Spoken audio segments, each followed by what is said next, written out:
জীবনের সকালবেলা সূর্য উঠে ওঠে, বিকালবেলা সূর্য ডুবে ডুবে, মাঝখানের দ্বীপ প্রহরে সূর্য তেজ দেয়, আলো দেয়।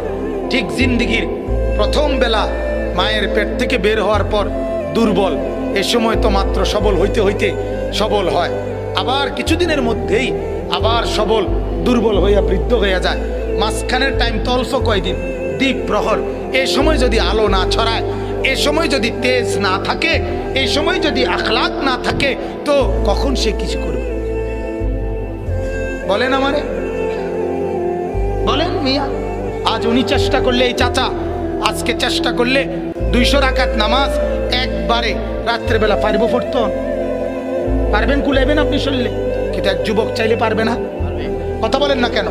একটা 18 বছরের ছেলে এখন চেষ্টা করলে সারা রাত এই মসজিদে নফল নামাজ পড়তে পারবে না? আল্লাহ তাকে এই শক্তি দিছে।